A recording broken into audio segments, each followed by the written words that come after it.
first thing you need is to understand, because you can't really say what you don't understand, right? So there are three main skills that you need to learn to understand a language. You need vocab. You need to know a lot of words to understand a language. Then you need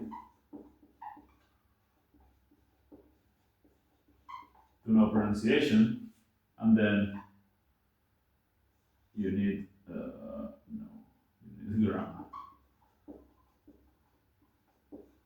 In this order. Why? Well, you need to know first. You need to know the words.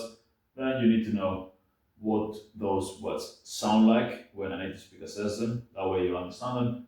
And finally, last, you need to know grammar.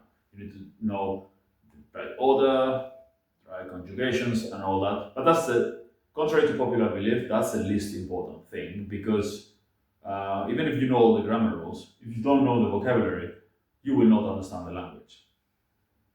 If you know all the vocabulary in a text, but not the grammar, have no idea how grammar works, you'll be able to guess what the text is all about. Yeah, you'll make some false assumptions here and there, but for the most part, you'll understand everything. If you know the grammar and not the vocab, okay, you know the tenses, but if you don't know the words, you have no idea what you're talking about. Pronunciation is extremely important if you want to understand native speakers, because it's one thing to understand text, language on text, on paper, or on a screen. It's a very different one to understand those words, even if you know all the words. When a native speaker speaks quickly and all the words kind of cluster in one long incomprehensible sentence, that sounds weird. You need to know the right pronunciation. Yeah, so you need to train yourself for that. Then there's the speaking part, and we'll include writing here, because the same exercises that are good to work on the speaking are good to work on the writing.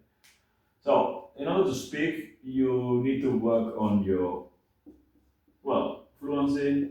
Fluency is the ability to think fast enough in the language to be able to form sentences and to be able to participate in a conversation. No fear of speaking. You can put your thoughts into words without hesitation. You don't run out of words. Yeah, that's fluency. Then there's accuracy, precision, which is fluency is not just speaking well. Yeah, you could be fluent but not accurate. Fluency means being able to say what you want to say. Yeah, you're able to talk. Accuracy means you're able to talk well. You could be accurate but not fluent, or fluent but not accurate. You can speak all day, lots and lots of mistakes.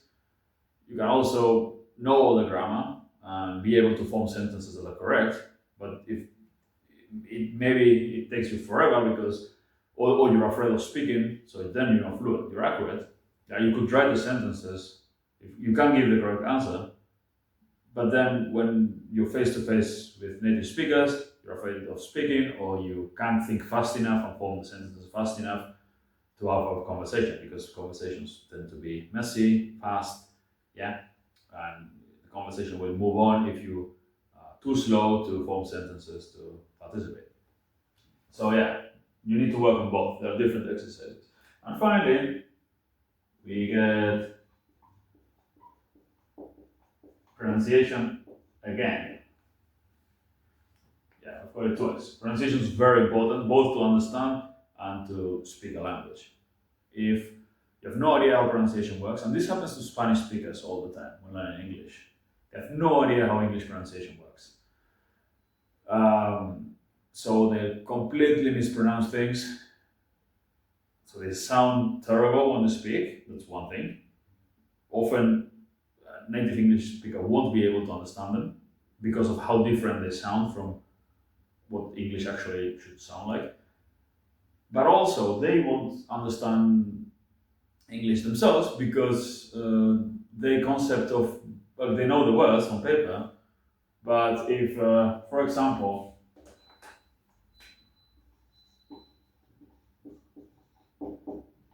if this is mountain, but if to you it sounds like mountain, you don't understand. Yeah, a Spanish speaker would say mountain, and that means that when they hear mountain in a sentence, often they won't understand.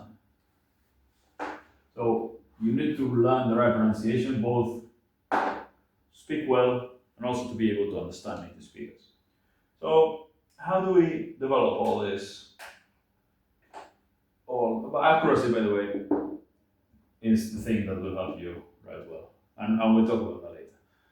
How do we develop all those skills? Like, these are five problems actually, because this is the same thing. Obviously, recognizing sounds is not as hard as recognizing them and then imitating them correctly, but yeah, it's one skill. Pronunciation is one skill, I would say. There's a solution for each one of these problems, a specific solution. The different ways of learning it, but the way they teach it in schools is learn all the grammar rules for years, learn lists of vocab, do occasional listening, and at some point you'll and occasional speaking, and at some point you'll be able to, in a decade or so, you'll be able to speak a little bit. Waste of time.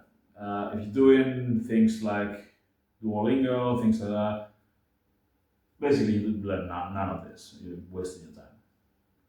If you're doing comprehensible input with lots and lots and lots of videos, watching lots of videos or reading text, you'll learn this and this quite slowly, but you learn them slowly but surely, better than with classes, but it will still be very slow. You do none of this, and this will be slow as well, very slow. If you're just reading, you won't learn it, and if you're watching videos, you learn it, but yeah, not great. So, how do we do it? First, we need to learn vocabulary.